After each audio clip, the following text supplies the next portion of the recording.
Tanimbar Tanempar, berdasarkan data Provinsi Maluku di bulan Januari, Tanimbar berada pada posisi ketiga terendah dengan prevalensi stunting atau balita kerdil sebesar 25,1%. Namun itu berdasarkan survei status gizi yang datanya diambil secara sampling sehingga belum bisa menjadi data valid untuk menentukan besar kecilnya prevalensi stunting di Kepulauan Tanimbar dan Maluku.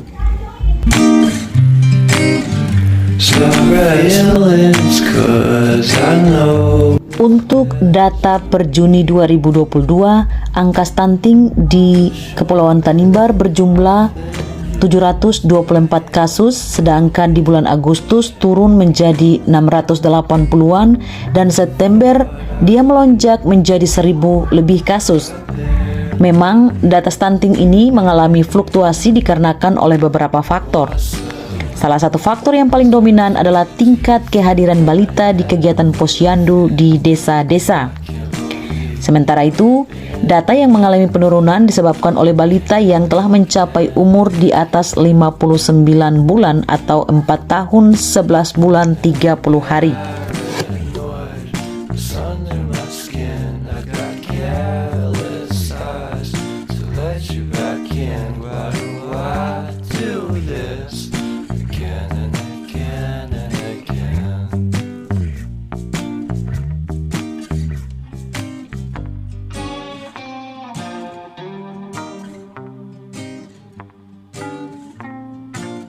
Kepulauan Tanimbar sampai dengan saat ini kita belum maksimal dalam mengkoordinasikan, mengkolaborasi semua OPD-OPD teknis karena memang ini juga program baru di Tanimbar sehingga perlu banyak penyesuaian.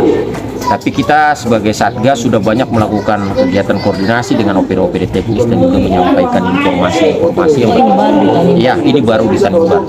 Tanimbar ini baru ditetapkan di tahun 2022 sebagai lokus stunting.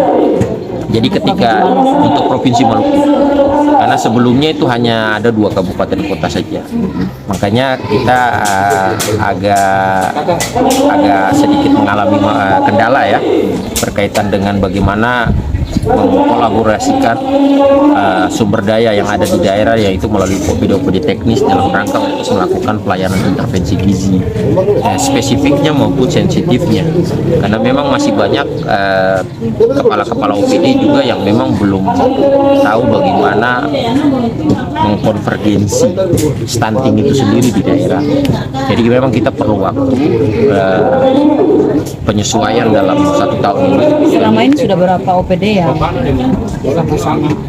Sebenarnya sudah banyak, tapi ada beberapa OPD teknis yang memang dari sisi penganggaran IPA-nya mereka belum, karena memang mungkin keterlambatan informasi. Terus ada dinas P3 P2KB, lalu ada dinas sosial, ada juga dinas PU Cipta Karya, lalu ada dinas ketahanan pangan, ada dinas perikanan, dinas pendidikan. Nah, seperti yang saya sampaikan, untuk dinas pendidikan ini kan bisa ada kegiatan namanya PAUD, PAUD holistik integratif untuk penanggulangan stunting. Tapi kan karena mereka tidak menganggarkan sehingga itu tidak bisa dilaksanakan. Jadi memang ada beberapa OPD teknis dan sisi penganggaran belum menganggarkan. Tapi ada yang beberapa yang Satgas sendiri kami sementara ini karena kami dibentuk itu di awal bulan Mei kemarin. Kami ditugaskan untuk mengawal percepatan penurunan stunting di daerah ini sampai dengan Desember 2022. Di Kabupaten Kepulauan Tanimbar sendiri terdapat 13 desa yang tersebar di 6 kecamatan yang menjadi lokus intervensi percepatan penurunan stunting pada tahun 2022. Seperti di Tanimbar Selatan itu ada Desa Lermatang, Ilngei, Matakus, Kecamatan Wertamorian itu lokusnya di Desa Amdasa, Kecamatan Kormomolin itu lokusnya di Alusibuk Jalim, sementara Kecamatan Selaru itu di Desa Ilyasa, Fursui, dan Nurain.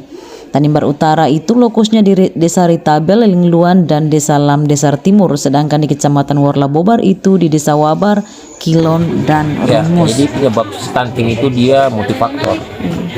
Dia disebabkan oleh banyak faktor yang memang yang lebih dominan itu adalah 3 komponen yang menyebabkan terjadinya stunting itu: pola makan, yaitu kurang mengkonsumsi makanan-makanan dengan asupan gizi yang seimbang.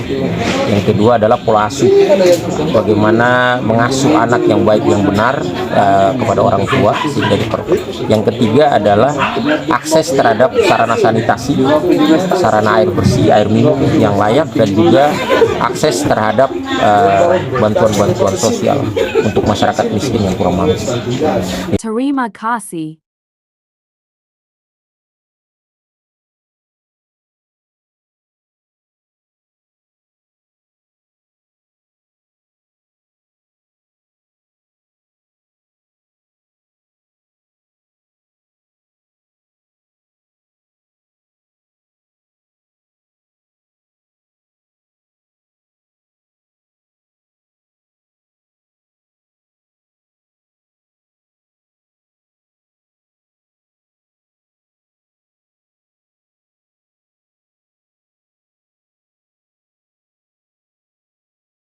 Banyak terima kasih kepada Nadiem dan Kodi 1503 dan 1507 lagi atas partisipasinya.